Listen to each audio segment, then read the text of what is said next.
போலி திருக்குறளை பரப்புவது தரம் தாழ்ந்த செயல் என்று அரசியல் கட்சித் தலைவர்கள் கடும் கண்டனம் தெரிவித்த நிலையில் திருக்குறள் விவகாரத்தில் ஆளுநருக்கு தொடர்பில்லை என நிகழ்ச்சி ஒருங்கிணைப்பாளர் மோகன் பிரசாத் விளக்கம் அளித்துள்ளார்.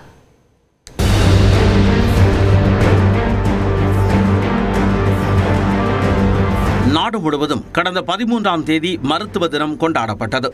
இதையொட்டி தமிழ்நாட்டில் சிறப்பாக செயல்படும் மருத்துவர்களுக்கு ஆளுநர் RN ரவி நினைவு பரிசு வழங்கினார். அதில் போலி திருக்குறள் நினைவு பரிசில் அச்சிட்டு வழங்கிய விவகாரம் தமிழ் ஆர்வலர்களிடையே கடும் அதிருப்தியை ஏற்படுத்தியது.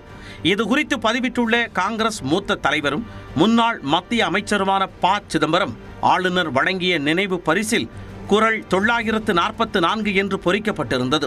திருக்குறள் நூலில் அது இல்லை என்று குறிப்பிட்டுள்ளார். குறள் 123 இருந்து திருத்தி இல்லாத பாடலை திருக்குறள் பாடலாக பரப்புவது ஒரு தரம் தாழ்ந்த செயல் என்றும் ப. சிதம்பரம் விமர்சித்துள்ளார்.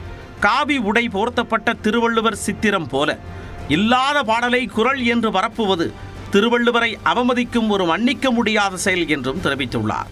ஆளுநருக்கு தமிழ் தெரியாம இருக்கலாம், ஆனால் ஆளுநருடைய பணியாளர்கள், அதிகாரிகள் யாருக்குமே தமிழ் தெரியாதா?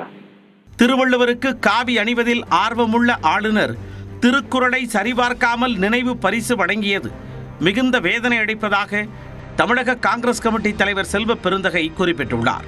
இந்நிலையில் ஆளுநர் விருது வழங்கும் விழாவை ஒருங்கிணைத்தவரும் மருத்துவருமான மோகன் பிரசாத் இது குறித்து நியூஸ் 18 தமிழ்நாடு தொலைக்காட்சிக்கு விளக்கம் அளித்துள்ளார். இதில் ஆளுநருக்கோ அல்ல ராஜ்பவனுக்கோ எந்தவித இதுவும் இல்லை, அதில் இன்வால்மெண்ட் இல்லை.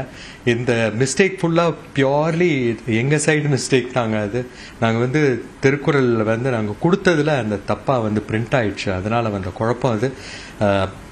really sorry about it. மருத்துவர்களுக்கு வழங்கப்பட்ட விருதுகள் திரும்ப பெறப்பட்டு திருக்குறளை திருத்தி ஓரிரு நாட்களில் திரும்ப வழங்க திட்டமிட்டுள்ளதாகவும் மோகன் பிரசாத் தெரிவித்தார்.